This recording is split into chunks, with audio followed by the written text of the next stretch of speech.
In this video, I'm going to share how we recently helped one of our clients save £15,000 in stamp duty when purchasing their first main residence.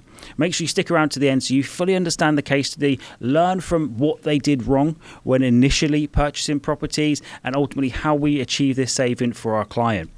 So hi guys, welcome back to the YouTube video. My name is Joshua Tharby. I'm a chartered tax advisor helping UK entrepreneurs and property investors legally pay less on tax, stay on top of their taxes and build wealth. And today we're talking about a case study of a client literally just last week, a self-assessment client of our firm, how we helped them save about £15,000 in stamp duty on them purchasing their new property. So to get into the details, this client, they had a buy-to-let in their own name. They're full-time employed, and before they come to us, they had basically a buy-to-let property in their own name. And having that buy-to-let property in their own name is the whole planning issue here. It's kind of what was done wrong to start with, and ultimately has cost them a little bit of extra tax now to actually fix and additional fees. Whereas if they'd had the right structure from the get-go, then this wouldn't have actually happened, and they would be saving £20,000 or potentially more compared to just the 15. So to give you the facts here, the client had a buy-to-let property, a relatively low value buy-to-let property. It was worth about £110,000. They were full-time employed, earning about £40,000-50,000 a year income from their employment. So immediately there, actually the buy-to-let profits weren't tax optimized because of the Section 24 finance cost relief. They were paying more income tax than they should because they weren't getting a full tax write-off for their mortgage interest costs. They were just basically paying tax on their profits, excluding finance costs, which is a much larger number than the main cost in a property business, which is finance costs. Paying tax on that at 40% and only get a 20% tax relief. So that's the first thing that was done wrong here. But obviously, where you've just got one property, you can't really incorporate it under usual circumstances, ignoring all the stamp duty savings that we're going to be talking about. You can't just incorporate it. It's not worth transferring it over in most cases, because actually you're going to have to pay capital gains tax on transferring it over. The company will pay stamp duty at full market value, and then you've got legal fees as well, which ultimately, when we look at this, it's probably a 10 or 15 year payback period before those initial expenses are recouped and actually before it becomes a profitable decision again.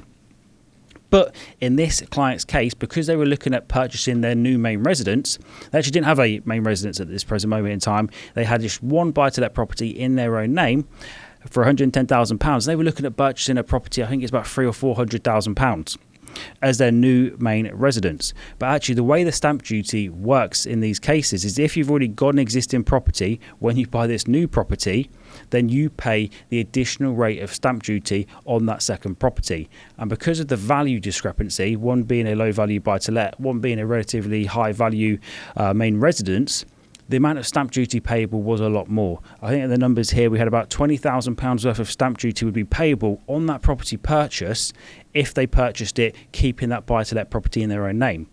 However, if the property was transferred over to a limited company, so that actually the individual no longer owns any property in their own name at the point of purchasing their main residence, then that stamp duty dropped down to about £5,000, giving about a £15,000 saving. And then, of course, we deduct what it's going to cost to move the property. Luckily, there wasn't much capital growth, so actually the capital gain wasn't too significant. It was mostly covered by the annual allowance and putting all the capital expenditure through that had happened on the buy-to-let, or the stamp duty, or the legal fees. So there wasn't much in the way of capital gains tax to pay.